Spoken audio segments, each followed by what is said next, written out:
All right, so like I said before, just very, very thankful for being here tonight, to be able to join everybody today. I can see there's a lot of us um, tonight joining this meeting to talk about, just this excited modality as is MRI. I'm very thankful as well to the Major League Baseball for adjusting their schedule around my presentation so that they could do that day off for the World Series. And give me the opportunity to be able to share everybody with everything with you tonight. Um, the information I'm gathering tonight is basically a recollection of my last 25 years of working on the field, and then just interacting with dozens of radiologists, physicians, colleagues, healthcare providers.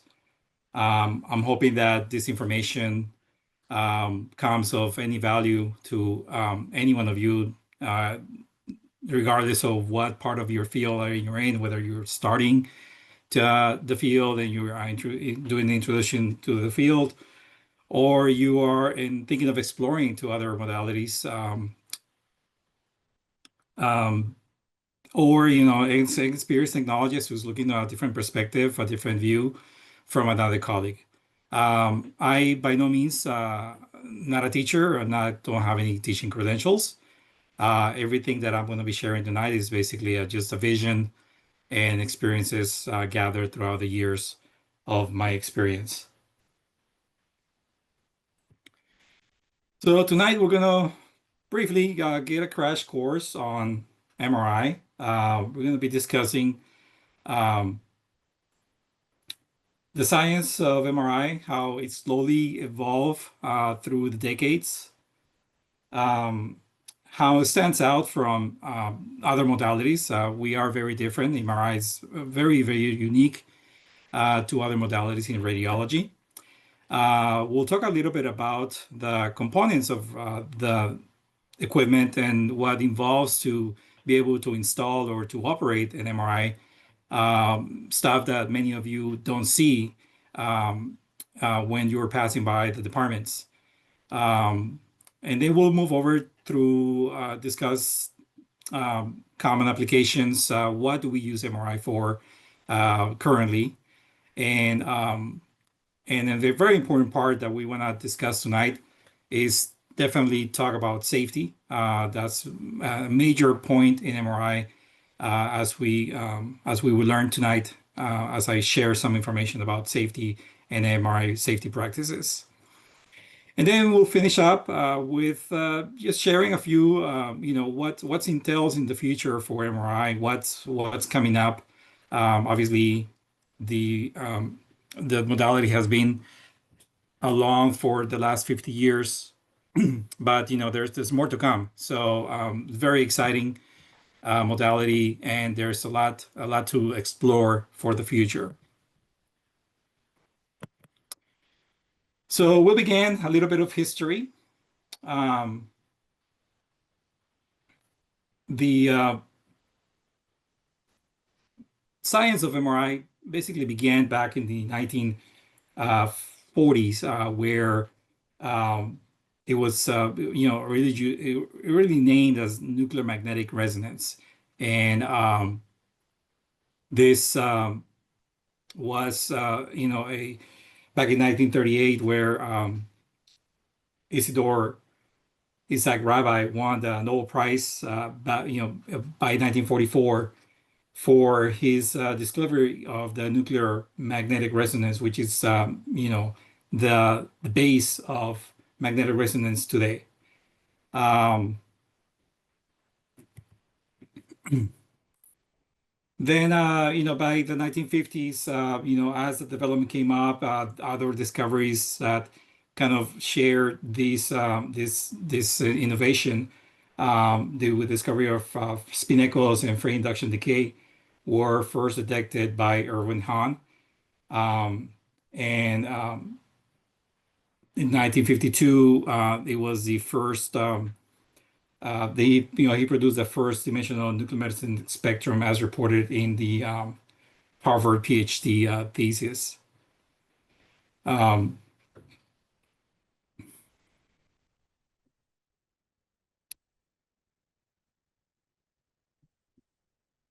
if we compare it through the years, we can see that MRI is fairly a relative new technology.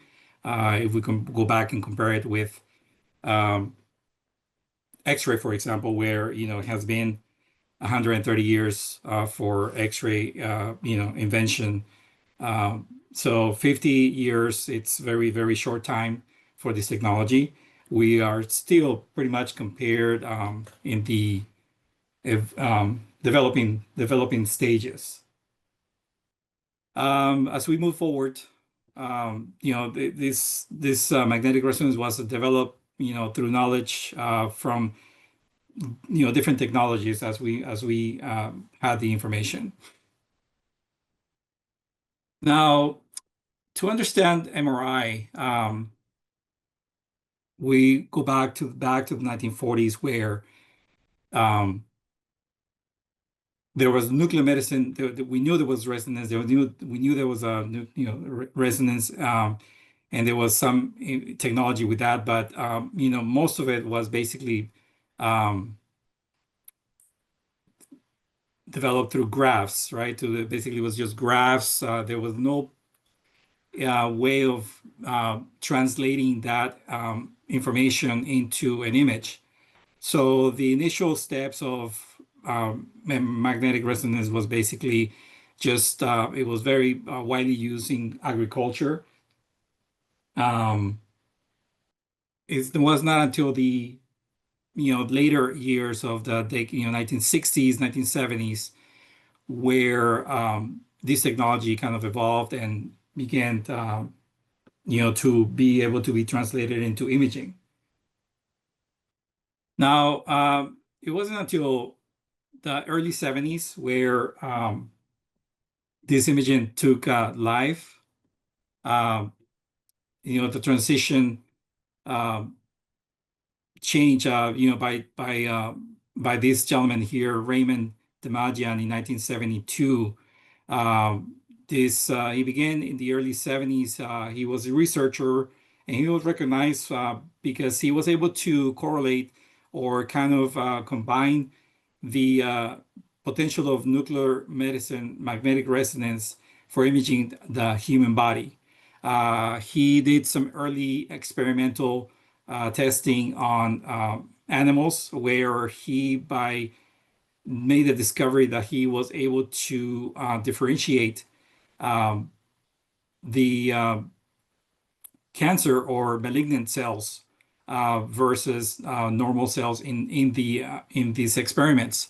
And so he proposed the idea of using the nuclear magnetic resonance to detect the cancer cells, and then maybe using it in humans. So he started developing this technology.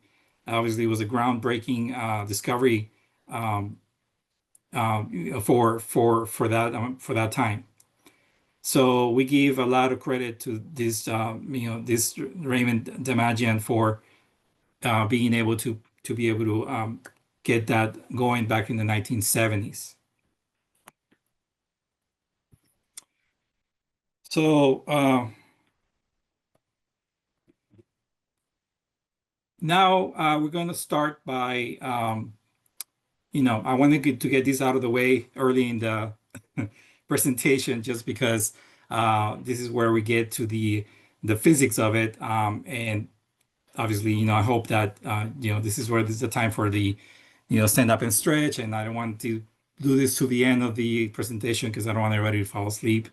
Although for some of us, we find physics fascinating, but we're going to briefly explain how the body behaves when the patient or the body is exposed to the MRI. Um, so the hydrogen atoms are a crucial role in the MRI because they act, as we know, the hydrogen atom has a positive negative charge, and they act as tiny magnetic magnets due to its intrinsic magnetic moment. And so when they're placed in the magnetic field, hydrogen atoms in the body align with the magnetic field or against the magnetic field. And when they are exposed to radio frequency waves or radio frequency pulse, the they flip and they create, they go to a higher energy state. This process is essential in MRI as it allows the manipulation um, of the magnetic properties of the hydrogen protons to create detailed images of the body's anatomy. The ability to differentiate these different types of soft tissue based on the relaxation types of hydrogen nuclei is what allows the MRI to provide high contrast images without the use of X-ray. So hydrogen is very abundant in the body because it's mostly made of water. So this is the perfect proton to be able to manipulate with the magnetic field because it basically covers the entire body and it's very easy to manipulate. So what happens when the body is placed in the magnetic field? When you enter the room or the body is placed on the table, the hydrogen align with the magnetic field. And then this process is mathematically described by the Larmor equation. This is where the physics starts. And then the radio frequency pulses, it's applied perpendicular to the magnetic field. And this pulse knocks the protons out of alignment. And the back and forth of that action is what begins the development of the images.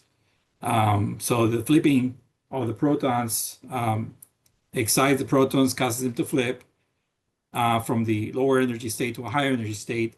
And after the pulse is turned off, the protons will return to the magnetic field. Now, some of you might be familiar with, if you are around the magnetic field or MRI, talk about T1 and T2. So T1 and T2 are probably the most basic imaging sequences that are produced in MRI. After the interaction of the radio frequency pulses into the hydrogen proton, they create T1, which is a longitudinal relaxation, and a T2, which is a transverse relaxation. So to explain that a little bit more, when the radio frequency pulse turns the T1, it flips into a longitudinal relaxation because it returns it back to the A-axis of the magnetic field. The T2 relaxation, makes them, when the radio frequency pulse hits the proton, it loses their synchronization with each other, with the charges. And this is known as the transverse relaxation. It describes how the magnetic moments of the protons gradually dephase, causing the signal from the protons to decay. So, for example, when putting this into the image or to the body, through the Larmor equation, they're able to determine that, for example, the T1 and T2 in fat are much shorter, have much shorter relaxation times than the protons from the brain tissue or liver or any body organ in the body. So, as I said before, as this interaction happens, it relaxes the image. This back and forth of alignment creates radio frequency signals, and these signals are detected by the MRI scanner, and these are used to create the images and the structures. The MRI scanner and computers, they collect the signals and process them to create detailed images. And the signals from tissues with different T1s and T2 values, they produce the different contrast, which is what starts to appear in the image in the images, allowing the doctors to distinguish between different types of tissues. Um, this is the fundamental physics of MRI involving manipulating um, magnetic properties of hydrogen atoms. The protons align, flipping behavior due to RF pulses and relaxation. T1 and T2s are the key elements of what makes an MRI a powerful tool in imaging.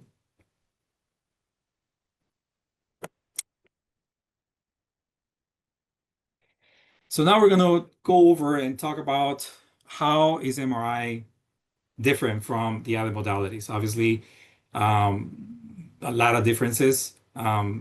So I start by comparing it to CT, just because um, if you're familiar with radiology, the machines look pretty similar. They're the hardest to tell apart visually. Very often, patients confuse the CT versus the MRI, and occasionally even staff or hospital staff, they cannot tell them apart. So, you know, obviously on the left, we have a CT scanner, and on the right, we have the MRI, but as you can see, they're very, very similar. As similar as they look, they are completely opposite in technology. But I do kind of consider them as cousins because they do produce very similar imaging, although the MRI obviously creates a lot more detail, but they both create multiplanar imaging so we can see the body in different planes. Obviously, the biggest difference between these two is the CT uses ionizing radiation like an X-ray. It's almost like an X-ray in steroids. It's a very high power X-ray and with detectors on the opposite side. And these high power X-ray tubes produce multiplanar imaging. On the other hand, MRI uses magnetic fields like we just went over with the physics. Um, and collects the data without any type of ionizing radiation.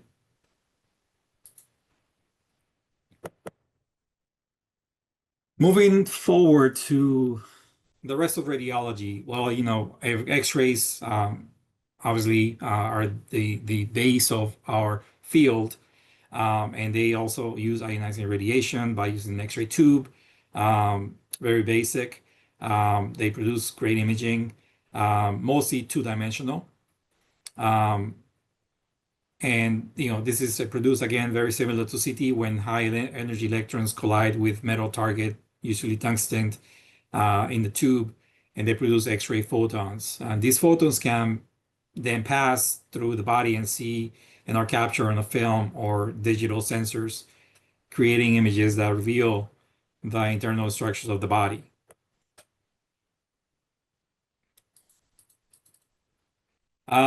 Ultrasound, it's something that um, it's also very likely like MRI,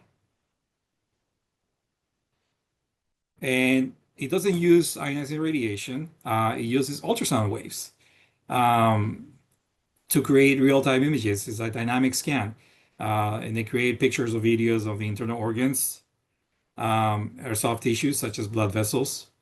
The tech uses a probe or transducer with gel and then places it in the area of interest. The probe converts electrical current into high frequency sound waves and sends the waves into your body tissue. And you know, you can probably hear these waves, you know, during an ultrasound.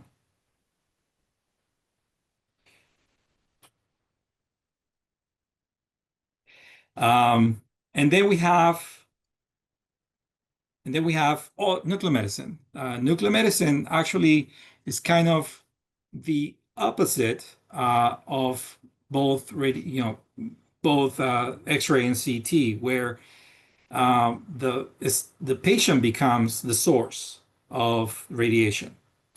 It involves the application of radioactive substances, radiopharmaceuticals, to diagnose and treat diseases. Um, and nuclear medicine basically emphasizes the physiology function of organs and tissues. This especially allows for the detection of diseases and early stage treatments for cancer. It uses, like I said earlier, um, it's the isotopes, and these are injected into the patient, and then you have to allow the patient to diffuse this through the body. So the imaging comes, usually delayed, usually between 2 to 4 hours after the isotope is injected into the body.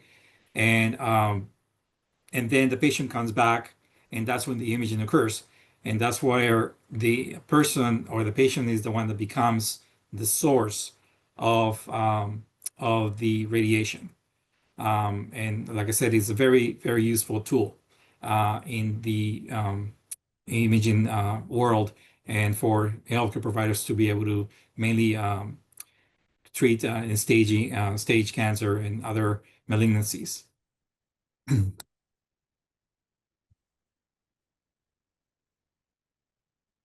So now we're going to move to the components of MRI. Um, in reality, it's not very complicated. As you can see on the picture, it involves obviously the magnet. And then within the magnet, there are two coils, or radio frequency and gradient coils, that are used to be able to collect the signals that are emitted from the energy that's emitted from the radio frequency pulses that we discussed earlier. And so during this, the patient is inside, and there also involves, whether there's two types of antennas that we use in MRI, where we can uh, use them in the body, and then we have dedicated antennas or coils, and we place them around the body part of interest. And there's a transmit receive coil, which does not use the body coil of the magnet to produce the images. It basically translates everything within the same coil, mainly used for neural imaging. And then we have the receive only coils, where these coils are just receiving the signal, and the information from the gradient coils and radio frequency coils, and then uses the body coil to be able to produce that images.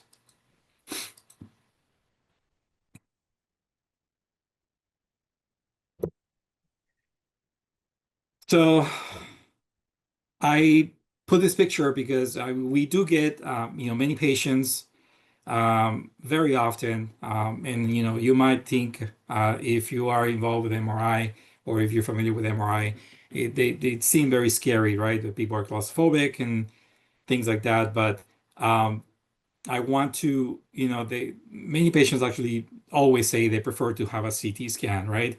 And so this is the CT scanner without any covers. So I just want to put this into perspective of, if a patient was able to see a CT scanner without the covers, they probably would change their mind in terms of, what modality they would pick, because the MRI scanner does not look that, complex when the covers are not on. It's a lot more simple. It's just basically a magnet. And I don't know if a few of you have been able to see these CT scanners without covers in action, doing kind of doing service, or um, and when these things are spinning, they spin up to about 5 revolutions per second. They go very fast, and so pretty scary, very scary.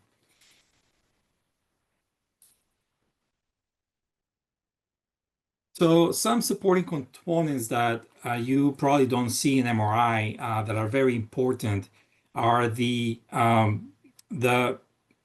the chiller, the air, the cabinets, the PDUs. Normally, these are placed in a separate room, and they're far away from the actual scanner, but they play a crucial role components in MRI. They're the ones responsible for maintaining the necessary temperatures of the machine's operation. It ensures that the magnets inside the machine are kept cool because these magnetics, when they're doing this radio frequency pulse interaction, they produce incredible amounts of heat, which is, and so these components are making sure that the magnets are stay cool, which is essential for the superconducting coils to function properly. The chiller provides a steady flow of cold water, which is normally around between 40 and 45 degrees um, Fahrenheit, to keep the magnets and other components of the optimal temperatures. Um, the consistent cooling prevents overheating, obviously, like I said before. Um, and the chillers are the ones that keep the helium in a liquid state to be able to keep the magnet in a with cool temperatures. The MR cabinets are designed to protect the MRI machine from thermal stress and condensation. They help maintain stable ambient temperature, both in the room and in the magnet. Um, and the cabinets are also alongside with air conditioning. So temperature is very crucial um, in the everyday operation of an MRI. The cooling agent, which is helium, is used in its liquid form to cool the superconducting magnets within the MRI machines. The extremely low boiling point of liquid helium is at approximately 269 Celsius, allows it to maintain the magnets at the necessary temperature for superconductivity. Um, when cooled to these temperatures, the magnets can conduct electricity and virtually zero resistance, when it's crucial for generating the strong magnetic fields required for MRI imaging. The superconductivity is what allows MRI machines to produce detailed images of the body. So important properties of helium. Why is it used? Why is helium used? Helium is the element that remains in a liquid state at such low temperatures, making it an ideal choice for cooling applications in MRI. Other cryogens like liquid nitrogen do not reach that necessary temperature to sustain the superconductivity of the magnets. And then also the safety portion. The safety, helium is an inert, non-flammable, which adds a layer of safety in the medical environments. Its properties ensure that it can effectively cool the magnets without posing additional risks. So I'm going to take a minute and pause and regarding and to stop talking about MRI for a few minutes. And I'm going to shift to CT.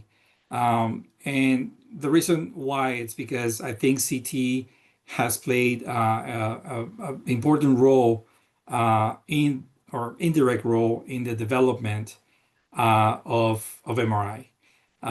So computer tomography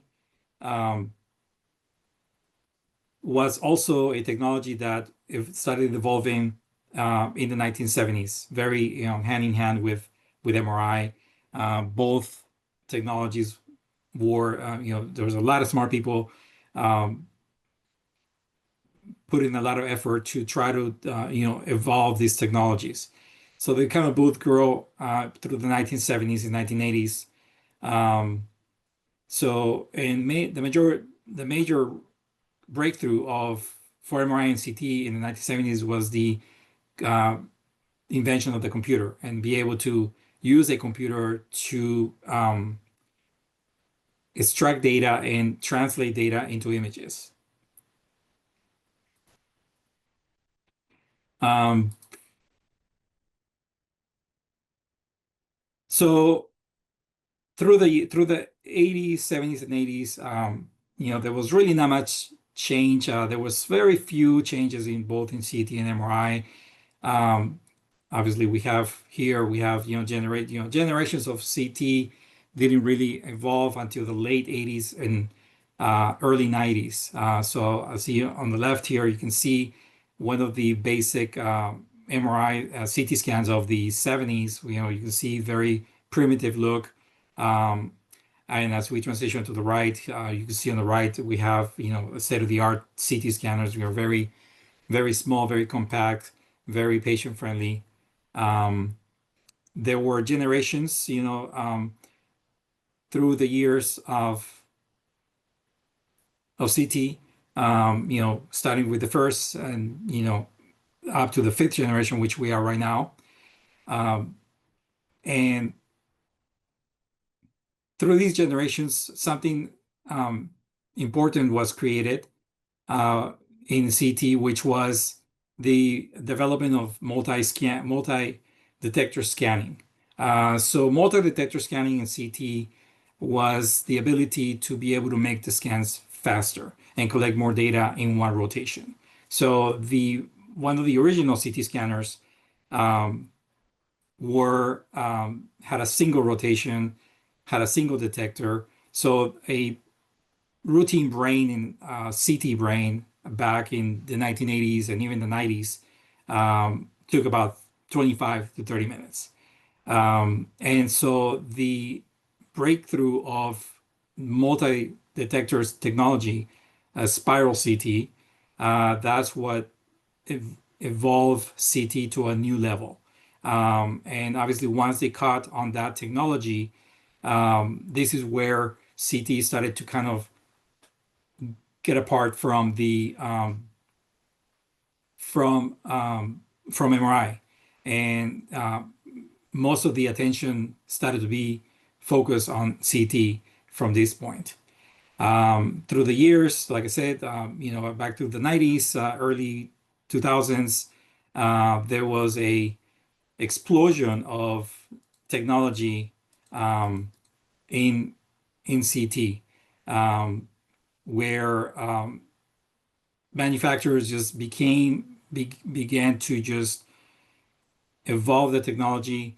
First it started with a full slice detector, then it went to the 16 slice detector, and then the 32 slice detector. And this was with a matter of 2 or 3 years where the technology was just evolving and then just making it more and more faster. And as the technology began to evolve and be faster, the utilization in the medical field became greater. We were able to scan stuff that we were not able to image in the past, mostly vascular structures of the body.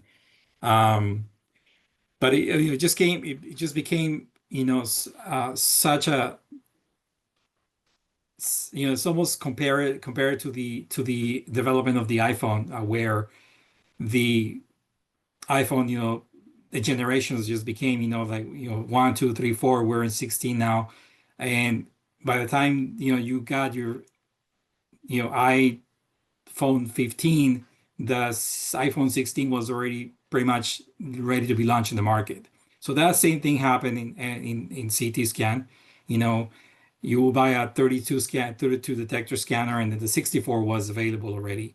And then we went to the 80 slice, and then we went to the 128 slice, and then Siemens, one of the main manufacturers in CT, came with the idea of, oh well, let's do something different. Let's put two uh, tubes in this CT scanner to make it faster. So one of the innovations of Siemens and the 128 scanner was with the creation of two tubes, creating both facing 90 degrees from each other and collecting data faster. Um, so so on that continue. And then this advancement in CT uh, gained even more attention when the stroke programs began to evolve in back in the early 2000s, where the they were able to use CT scanners to quickly scan brains on patients that were having strokes and use it, what they call technology CT angiograms and CT perfusions for stroke treatments. So once this happened, obviously CT was the center of attention in the healthcare industry. MRI was completely forgotten. Manufacturers had forgotten to develop technology for MRI. They kind of paused it. There was no investment in MRI just because the MRI just basically was the same thing, was a very slow technology, very long cases, long studies, very limited in terms of devices. Not every patient was capable of having an MRI, and so CT was the focus. And everybody was just having a great time during this period in healthcare industry until something happened back in 2006 with CT perfusions. So in 2006, um, when we're in the middle development of the CT evolution and CT innovations, and we started using more the CT for stroke treatments. We encountered this in 2006, where about 500 patients in Southern California who receive a CT perfusion scans, they receive doses about 8 times higher than the expected level. This overexposure discovery was discovered by a patient who reported to start having hair loss after they had been treated for stroke and they have had these CT scans. After further investigation, it was determined that the radiation caused by the CT perfusion was the cause of this hair loss. And so this was like an eye opener for the healthcare industry, because up to this point, really there was no limits on CT, and so this is when there was a huge turn where people became very scared. There was more awareness of radiation. People started asking questions, and people started to like be reluctant. Even healthcare providers were very reluctant to to go with CT imaging just because of this. Patients began to have a fear of CT. So this is where there was the turn. It was very unfortunate for CT, but in a way, very fortunate and a very good turning point for MRI, because this is where manufacturers saw this trend of people being afraid of CT, and they started to look for options. So like, okay, let's see how can we replace what we see in CT without affecting the patient, of creating minimal radiation. And so this is where most of the manufacturers began to turn back into MRI, and they started to develop back in research and invest in applications and invest in innovations for MRI. And so that was a pause of about 8 to 10 years. And so we probably would be more advanced in MRI at this moment if it wasn't for the explosion of CT during the 2000s. So going back to MRI, we use it for different applications. Obviously, we all know that it creates very detailed imaging. It's widely used in various medical fields, but most common, is in neurology, just because of the ability of creating such detailed images of the brain. So it's used in neurology for diagnosing brain tumors, multiple sclerosis, stroke, epilepsy, traumatic brain injuries. By the way, the MRI, since the very beginning, had the ability to be able to recognize a stroke, even when it was developing, um, through some special techniques and sequences. But again, due to the explosion of CT, this was never explored, and people didn't really pay attention to that technology. But MRI has been able to do that since the very early 80s. It's used in orthopedics, just because it has the ability, unlike CT, where in the CT image you can barely, very, very good for bone and organ tissue, but the CT scan cannot provide imaging of tendons or the spinal cord or CSF fluid.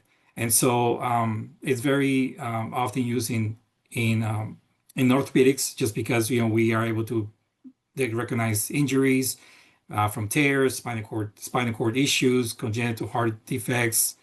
And it's also used in cardiology, assessing heart disease, blood vessel abnormalities, congenital heart defects. With cardiology, it's a little more complex, just because we haven't been able to determine or create a scan that has to be that could be in very quick. The average MRI, a cardiac MRI, is about between an hour and a half to 2.5 hours. And so in cardiology is used widely, very often, but it hasn't really been very attractive to the healthcare industry, just because of the length of the scanner, even up to this point. Spectroscopy. So I want to single out spectroscopy, just because I want to do a connection of what I spoke at the beginning of my presentation, where nuclear medicine, nuclear MRI resonance, magnetic resonance was first used, and the only way to visualize it was in graphs. Well, MR spectroscopy is still around throughout these current times, and is mainly used for oncology, brain tumors, metabolic disorders, treatment monitoring.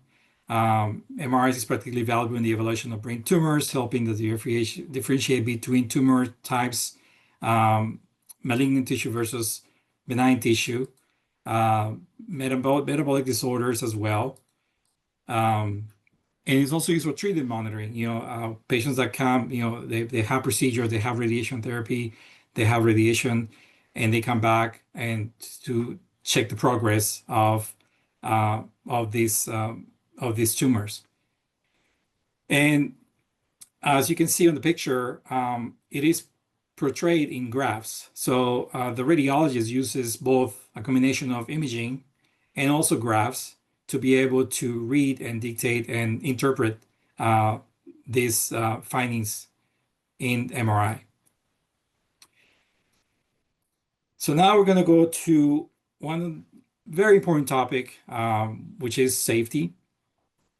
So in MRI, up to 2001, there was really no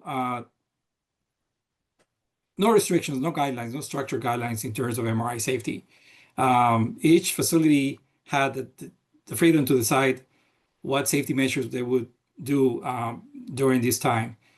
And so it wasn't until this unfortunate incident where Michael Colombini, which is a patient, 6-year-old, he died in New York during an MRI because he was struck by an oxygen tank at the beginning of the MRI. And so this death triggered all the safety regulations that we have in place today. One of these regulations, very first regulations that were implemented by the American College of Radiology, was the designation of MRI zones back in 2002. So ACR decided we had to divide the MRI department into what's safe and what is restricted and what's not. And so it divided into 4 zones. Zone 1, basically being the least affected by MRI. Zone 2, where pre-screened patients that are going to have MRIs are going to be in the area, amazing with waiting rooms. And then we go to zone three, where the is a more restricted area where only the patients that have been screened and MRI personnel are allowed. And obviously, zone four is where the magnet is, which is the most dangerous, part of the MRI department. So what dangers are we talking about? Well, the dangers are it's the objects, ferromagnetic objects being exposed to the magnetic field. The scanner is never off, unlike a CT, ultrasound, nuclear medicine, where the machines are only active when the MRI, when the text of it is present, or they press the button or the machine is on. The MRI never turns off. Whether it's after hours, the MRI is 24/7, and so this prompts a really high risk for potential dangers. Ferromagnetic devices are obviously the most dangerous because the powerful magnet, yeah, it will attract anything, especially on a 3T. The magnetic field is very powerful, and so anything that goes into a room will just fly in, as you can see in the picture. Another risk that we have is the thermal burns due to various reasons. So this example here, we have an 11-year-old patient that presented to the MRI for a spine evaluation, and the patient was wearing, just gray undershirt, long sleeve t-shirt, gray sweatpants, no apparent metal in their bodies or the clothing, but yet they got burned, and that's because the clothing, some of the sports attire that are produced today, that are manufactured today, they have metallic components such as copper for sports enhancement, for shaping, for different various reasons. The clothing has, and then um, the industry, the clothing industry is not required to disclose everything that's in the clothing. They have up to a 5% a leeway where they don't have to report up to 5% of what the components of the clothing is. And so this is why it's very important to make sure that the patients in the MRI are always entered with a hospital or a MRI gown. Most people would think that the majority of the most accidents would occur from just ferromagnetic objects going in, but that's not the case. The majority of the accidents in MRI occur from burns. 59% of all these related injuries are because the patient's skin was in contact with the bore or has some kind of metal on them. The ferromagnetic objects and projectiles are actually just 17% of that. Hearing damage is another potential danger. MRIs are extremely loud, as you would know, and they can produce up to about 130 decibels, very loud on all the highest sequences. To put it into perspective, a airplane taking off from an airport can produce about 118 decibels. So you can see how much that how loud these MRIs can get. So hearing protection is very important because you could cause severe damage to a patient. Now we would think that after 25 years of Michael Colombini's death and all these 25 years of research and just being in the field, you would think that we have accomplished to reduce the amount of accidents in MRI. Unfortunately, that's not the case. If anything, the accidents have increased just because of the utilization of MRI has increased. We went for about 5 million scans per year in the US back in the 1980s. to about 40 million currently in the US per year. Um, and so this brings this unfortunate incident right here that just happened just a couple of months ago, back in July. I don't know if some of you might have heard this incident. 61-year-old patient, man who it was actually not even the patient, it was a companion of the patient, and he died because he unfortunately walked in to the MRI to help his wife get off the magnet, get off the machine after the exam was done, and he was carrying a chain in his around his neck, and this chain was very ferromagnetic, and this chain just pulled him as he got close to the magnet and pulled him and dragged him into the magnet. Um,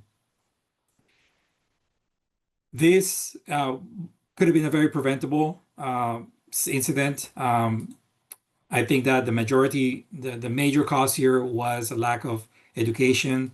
Um, if the technologist would have had the proper training, he would have realized that all he had to do at that moment when the patient got pinched into the magnet was to push a button that we call the quench button, which quickly demagnetizes the machine and releases any pressure or any object from the magnet. Obviously, this was not the case with this particular case. If you guys look into it, if you guys Google it, the technologists um, spent about 15 minutes trying to get this gentleman, detached from the magnet, which was going to be an impossible task because no human being has the force or the strength to be able to remove anything from the magnet. Unfortunately, the patient, after emergency responders came, he was already the lack of oxygen to his brain because of the chain around his neck. Um, he suffered brain injury and died a few days later at the hospital. So, what can we do in MRI to keep it safe? Obviously, MRI screening is one of the most important factors. You make sure that the patient is properly screened before having the MRI by the initial clerical and then also by the actual technologist. Um, the magnetic field, like I just explained a few minutes ago, it's very powerful. It's very unpredictable. Make no assumptions. And anything you cannot get anything in the room unless it's already labeled as conditional or safe. Um, like I mentioned before, hearing protection is very important. Um, and then training, just like I said a couple minutes ago, if that incident with that technologist that back in July would have had the proper training, we would not have been able, this gentleman would have survived to this tragic accident. So keeping our patients safe is the most important thing for MRI. But in all accidents are 100% preventable as long as we follow the guidelines. The issue, every single incident that I have experienced or have read about comes out to the same conclusion. The technologist or someone in the department did not follow the guidelines. The guidelines are not wrong. The guidelines are correct, but they can only do so much if the staff doesn't follow it. So it is very important to have everybody's responsibility to make sure that we never cut corners, that we always follow the guidelines no matter what. Um, I think that another consideration is that we have to, move on and start training patient staff and other hospital and even medical providers that are not very familiar with MRI into MRI safety. I think that that could be another um, something to look for in the future to be able to make efforts to be able to educate the rest of the healthcare industry. Okay, so we're going to move on to the future of MRI. So what do we have in the future? Well, it's very exciting. I think that we have a lot of innovation in MRI. Some of it is already been in the market and is already being produced, but it's being used for other sources and it's branching out into other areas, which is the case of functional MRI. So functional MRI is a specialized type of magnetic imaging, which records the brain activity by measuring the blood flow of a specific area of the brain as it activates. It's called bold imaging, and it requires so when there's an activity, when the brain tissue starts to activate, it needs more oxygen, and so this increase of oxygen is measured by this MRI imaging, and this changes in the brain oxygen levels in the brain starts to create mapping, and it starts to create the imaging. And so it's almost like a dynamic study. It's almost if you look almost like an ultrasound or a fluoroscopy image in X-ray, where you actually see the movement of the body in real time. So very interesting technology. It has been in the market, or it has been in the field for more than 10, 15 years, but at the beginning it was mainly used for research. Um, but in the last few years, they have been able to expand the function of MRI into pre-surgical planning to be able to study tumors, study masses of the patient before they go to surgery. And so what they do is these patients do these functional MRI studies, and so the neurosurgeon has a roadmap of exactly where he's going to go and what areas does he need to keep away from to make sure you cause minimal damage or long-term damage to the patient after the surgery.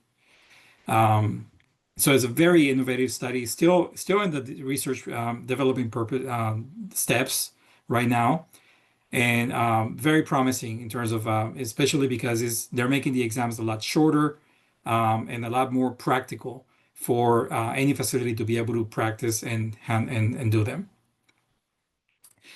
Another innovation in MRI is in intraoperative MRI. Well, what is this? This is the basically where a traditional conventional OR room is converted into an MRI room, where the surgical table becomes the MRI table. And so this is widely used in the country in a lot of big hospitals where they do very, very high complex brain surgeries. And what the benefit for the surgeon is that enhanced precision in real time. Because right now, the conventional brain surgery is the patient has the brain MRI before the surgery, and they use it, and then they take these images into the OR, they put it into a software, and then they use these images to guide the doctor. Well, the issue is that when the patient is having the surgery and the neurosurgeon is in the brain, these tissues begin to move and shift. And so what happens is now the images that were created before the surgery are no longer valid or not very accurate. And so what the benefit of having an MRI is when, as the surgeon is doing the procedure, removing the tumor, then an MRI is done to check the position or even how much more, make sure that the neurosurgeon hasn't left any residue of tumor. And that can be done in real time before the patient wakes up. And so this is a very, very widely used by neurosurgeons across the country. Obviously, it is not very popular just because it's extremely expensive to be able to maintain these rooms and also to create a room like this. Obviously, as you can see, all equipment in this room will have to be MRI compatible. So you could see how pricey that can get in terms of installing one of these rooms in a hospital. So a lot of hospitals don't have the financial means to do this. Then we move over to hybrid imaging. So for many years, again, going back to my pause about CT, CT had been used to fuse with other imaging like radiation therapy. And for many years, this was the standard in practice for radiation therapy. Recently, MRI has been able to um, evolve and you'd actually be able to marry images, infuse images, CT images, MRI images, and use them for radiation therapy. So this is the linear accelerator, which is an advanced medical device that integrates magnetic resonance with a linear accelerator, which is what they use to be able to provide to give radiation therapy. And then this combination allows real-time imaging, again, very similar to the case of the neurosurgeon in the OR, to be able to target these tumors in a more precise manner and be able to save tissue that, otherwise with other modalities, they will be able to, suffer along with the therapy for the tumor. So this is very innovative. And again, this is all something that's just in a few years and still in developing stages. But it's now used, worldwide. AI is another factor in MRI. It's something that worldwide has been affected in all technologies, but in MRI, same. A lot of the reasons why the MRIs are getting faster is not so much because of the mechanical technology advances; it's because of the computer technology advances. So AI is being used to enhance pictures and fill pictures and make them a lot higher resolution through AI to be able to produce high quality imaging for the doctors to read, for the radiologists to read. And so, again, AI is playing a very, very important role in the development of MRI because a lot of those pictures, a routine MRI, conventional MRI without AI will take about 25, 30 minutes. Well, now, we can do an MRI in, less than 10 minutes without sacrificing the image quality. And then we have the 7 Tesla. 7 Tesla, it's obviously a very powerful machine, to say the least. And it's been actually in the market for a few years now. It's going to be almost 10 years since the first scanner was installed in the United States at actually University of Southern California.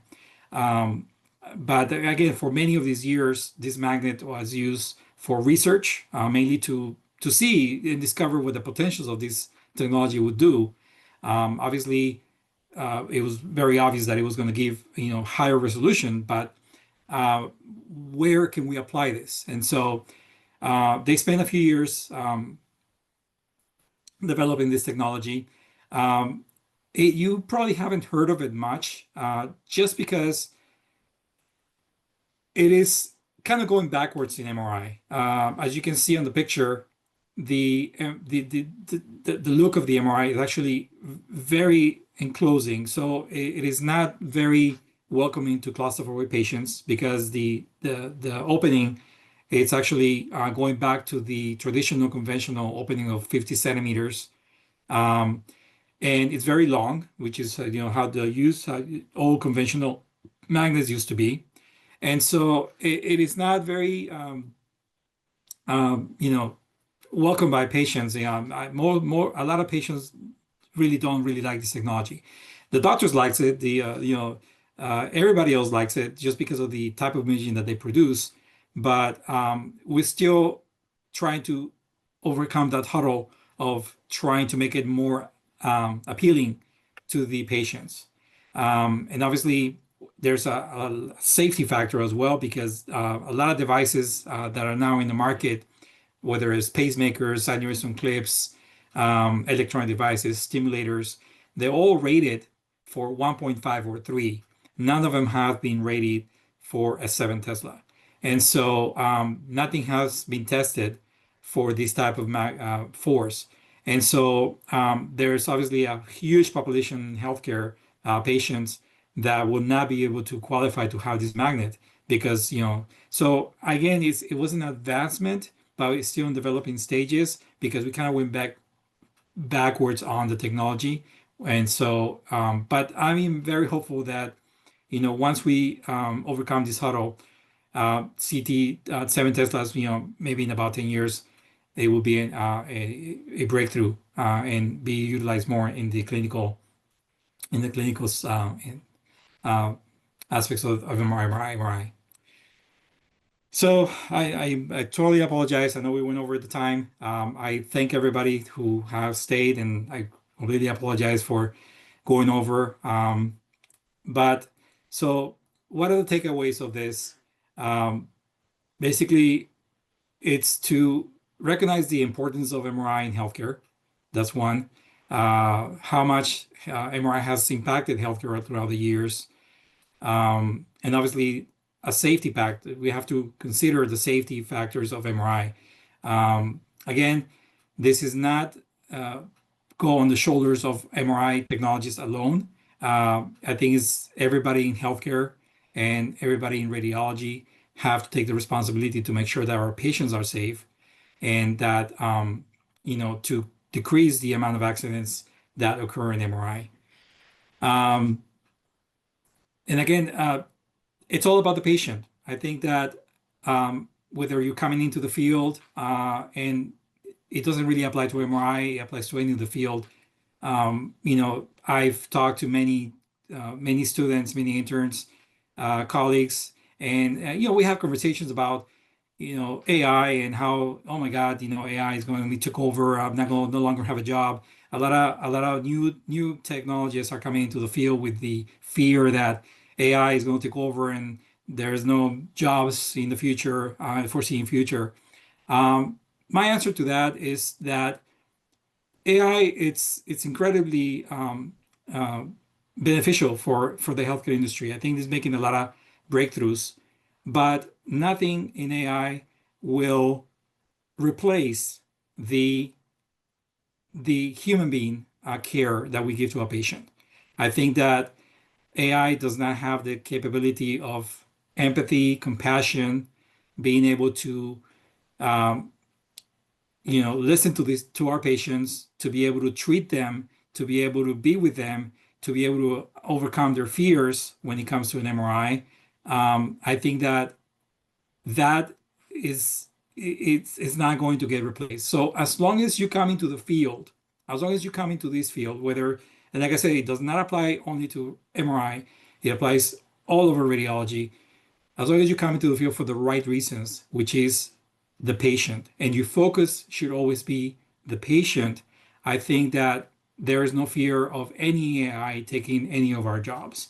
Um, because I mean, and MRI will continue to evolve. I mean, I've been in this field for 25 years, and when I thought that I saw everything, every evolution in MRI, I'm here sitting tonight, just learning and then just sharing what's to come in MRI.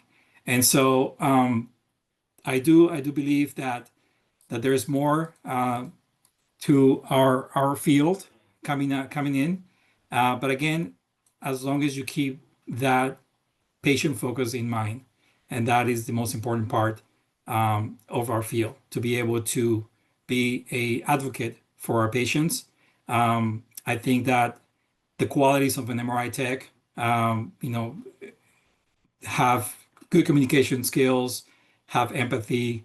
A technologist has to be very curious and very pays great attention to detail. Also critical thinking and a strong character. You will see, as in many occasions, MRI techs, if there are any MRI techs on this presentation, you will see that you'll get a lot of um, challenges from doctors, surgeons who will put their case and try to force an MRI on a patient that is not supposed to. And so I think that having knowledge and being able to know your field and not just go out there and just let the machine do the job, but also learn it and learn the concept and learn and be informed so that you can be prepared when you are faced with these challenges from other healthcare providers. So with that, I want to thank everyone for for joining me tonight.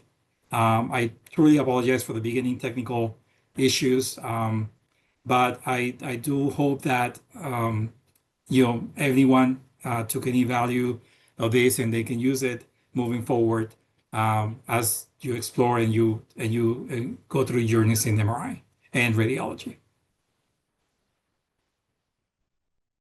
Thank you. Thank you so much. Thank you so much, Rafael. If you Thank guys you. have questions, Thank you, feel Raphael. free to put them in the chat.